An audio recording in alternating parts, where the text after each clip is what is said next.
ہے اسلام عورت کی عزت اتنی دیتا ہے جب تک وہ اپنی رضا کا اظہار نہیں کرتی قاضی کی مجال نہیں کہ وہ نکاح پڑھا سکے. ہم خود کھڑے رہتے ہیں جب تک اجازت نہیں آتی. پہلے ہم عورت کی اجازت لے کر کے آتے ہیں اور پھر عورت کو اس کا حق مہر دینے کا حکم بھی مرد کو دیا گیا ہے کہ وہ تمہیں اپنی زندگی چھوڑ کر آ رہی ہے, اپنا گھر چھوڑ کر کے آ رہی ہے, اس کا حق مہر ادا کرو. اور لانے کے بعد جانتے ہیں میرے آقا صلی اللہ تعالیٰ علیہ وسلم کی تعلیمات کیا ہیں؟ اللہ اکبر.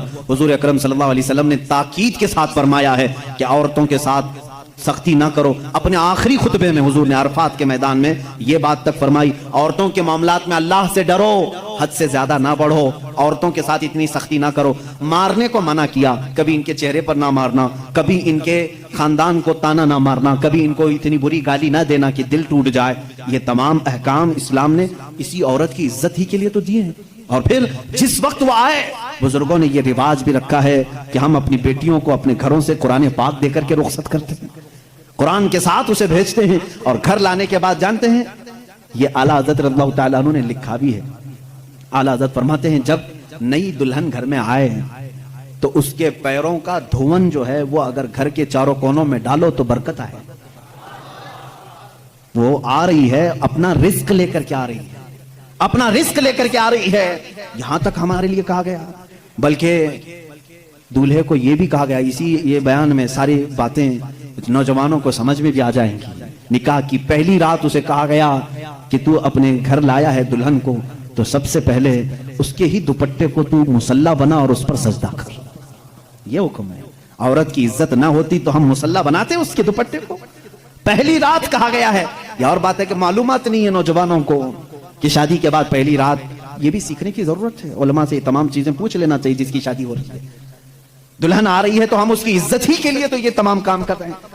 اور اس کے بعد حکم یہ دیا گیا کہ سب سے پہلے اس کے ساتھ بات چیت کی شروعات کرنے سے پہلے اس کی پیشانی پر ہاتھ رکھ کر اللہ کی بارگاہ میں یہ کہو, اے اللہ اس کے اندر جتنی تو نے اچھائیاں رکھی ہیں وہ سب اچھائیاں مجھے عطا کر دے, اور جتنی اس کے اندر برائیاں ہیں ان تمام برائیوں سے مجھے تو بچا دے. یہاں سے تو شروعات کر.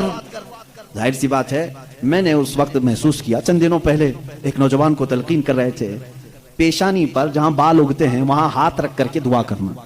تو اس نے پوچھا کہ حضرت دعا تو ایسی ہی کر سکتے ہیں, پیشانی پر کیا؟ میں بھی چونک گیا. اس کو میں بتاؤں, میرے ایک استاد سے میں نے پوچھا کیا ایسا ہے کہ اپنی دلہن کی پیشانی پر ہاتھ رکھ کر کے اس طرح دعا کرنا چاہیے؟ انہوں نے کہا ہاں ہے.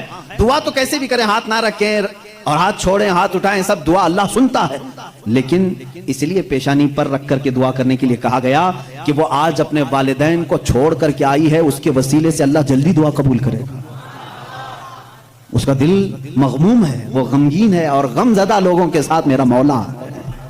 وہ اپنے والدین کو چھوڑ کر کے تیرے گھر آئی ہے, وہ مغموم ہے, بہت غم زدہ ہے. آج اس کی پیشانی پر ہاتھ رکھ کر کے دعا کرو. میرا اسی دن یہ ذہن سمجھ گیا کہ اسلام نے عورت کو وہ مقام دیا ہے, وہ عزت دی ہے.